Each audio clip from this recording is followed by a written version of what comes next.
Welcome back, eh? This is the Canadian Silver Seeker, and I hope you guys are having another great day like I am.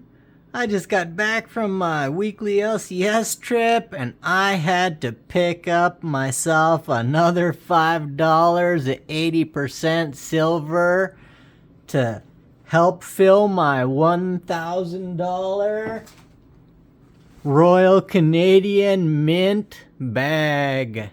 Gonna take a while to fill this one. This goal is definitely not gonna get done this year. If you've seen some of my previous videos, I have an estimate of how much that weighs and how much time that's gonna take me. That could take me a good 2 or 3 years, maybe even longer to fill, depending on the, value of the current market of silver, depending on the availability of 80% silver in my area, and obviously depending on my bank account for that time. But this week I did get another $5. I already went through it and I did a little bit of sorting. My OCD made me go through some of the rolls that I already had, and I like basically taking each of the coins and splitting it up into its monarch picture, basically. That's, I don't know, the way I like to split it up the most. So I got 3 particular rolls of the Queen, 1953 to 1964, with I guess that would be her first image. They call it the Laureate or L'Oreal, due to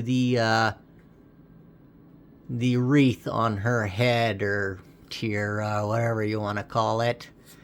But that is going to be your most common picture on your 80% silver in Canada. Like always, all of these coins, $1 is going to equal about 0.6 of an ounce. So I've got 3 full rolls of that.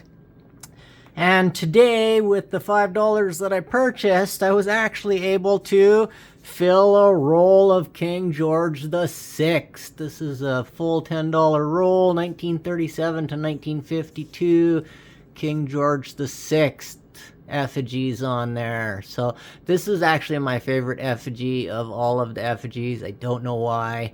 I just prefer that particular one out of all of the Queen's ones and all of the King's ones. That's the one that I like.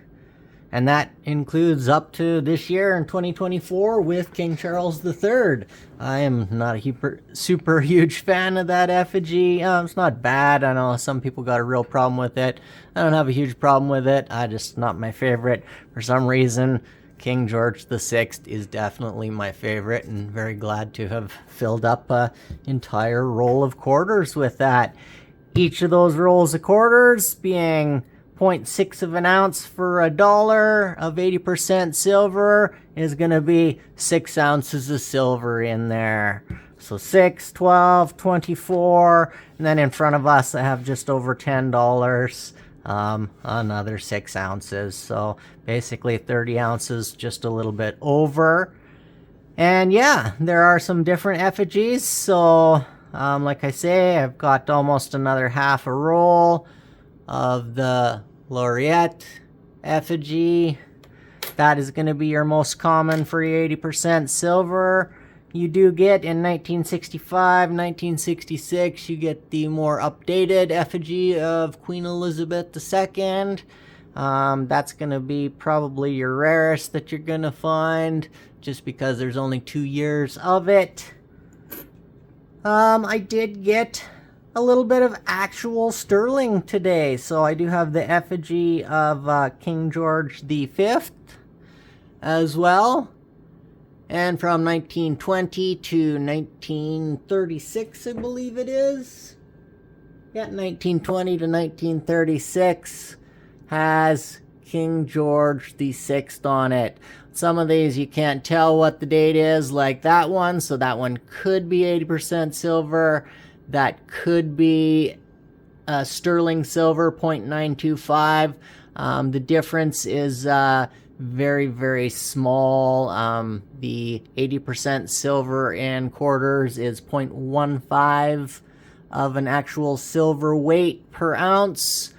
per quarter, whereas the sterling silver 1919 to, I believe, 1870, as you can see, that's a 1917 there.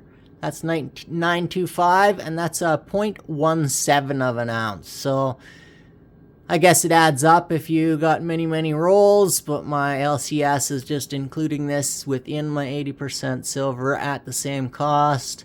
He doesn't really pick them out. They're the same cost for him, I guess. So he's giving me a deal. He's setting aside all of his 25 cent pieces that come in that are 80% or 92.5% and not have no numismatic value. He's setting them all aside for me to keep purchasing for the future, which is awesome of him.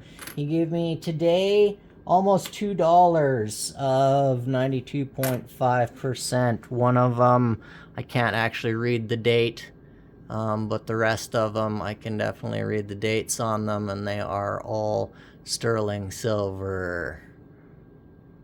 That one's hard to read. I did take a look at them with my phone really up close there, but yeah, I know one of them I couldn't read, but I just put them in dollar piles there. So me and my OCD, like I say, I am kind of putting them in rolls per their effigy, so I'm going to continue to do that. As I get these ones too, I'll probably put those in their own specific rolls, the 80% with this picture, as well as the 92.5% with the same design. That's probably all going to go in the same rolls until I possibly get, you know, if I get a full roll of 92.5 ones that are definitely dated that I know for sure, they might be going in their own separate rolls eventually, as well as the ones where I can't tell the date on them at all. They may go in their own separate rolls as well. So we'll see as time goes on, and as I get more, it will definitely change how I stack them. I've probably unrolled those 4 or 5 times and rolled them back up, switching out the coins as I get more, and yeah, just my OCD. Shouldn't have to open them again because they are 3 of the 1 effigy, full roll of the King George's, the 6th effigy, and so yeah, those will probably stay labeled, and I probably won't open those again. I'll probably stay like that until they end up getting sold one day. What else can I say? Well, by the time you are watching this video, I have definitely reached my 420 sub goal, and I am going to be having a GAW.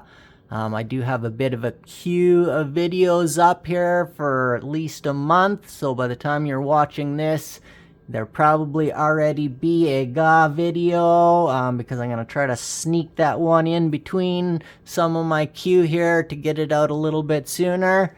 But I am so happy I will be able to give away these 3 beautiful AU bullion pouches with their contents.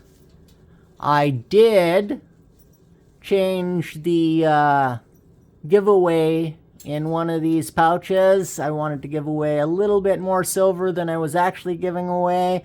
Instead of giving a dime in this last bag, I actually switched the 50-cent piece from the medium size prize to the small prize, and the medium size prize now has a 1982 50% silver dollar from Regina, or commemorating Regina, not from Regina.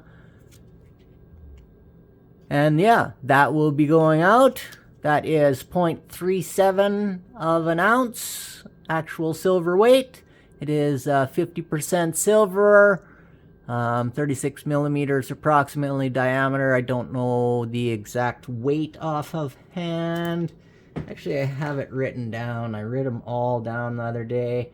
1971 to 1991, is 23.32 grams. At 50% silver, that is 11.6 grams. Which I have 0.3 of an ounce of actual silver weight in that. So I guess maybe I was wrong previous there. Maybe it's not 0.37. I believe it's 0.3. I gotta do calculation now, I'm not sure. My brain was saying 0.37. It is 0.37 of an ounce, not 0.3 of an ounce. Looks like my calculation was a little off there, so I'm gonna have to update that in my notes. Anyways, thanks for listening to me ramble. I am giving away a couple other prizes to a couple super wonderful subscribers that always seem to comment on my videos. To those of you guys that watch my videos and comment, thank you very much. You guys are amazing. I have to give you guys out a couple special prizes. I have a couple things set aside already for each of you. There's 2 of you. You guys already know who you are. I have already reached out to you in the comments after you commented on my last videos above 420 subs. And I'm also looking for something special for each of you. I haven't figured out exactly what I'm going to send each of you, but going to send you guys something special. Anyways, thanks for listening to me ramble. Remember, doesn't cost you a single piece of silver or gold to like and subscribe. You guys mean the world to me. Happy stacking, eh? And from AU Bullion, thank you, AU Bullion, for supplying these pouches for my GAW. You guys are awesome.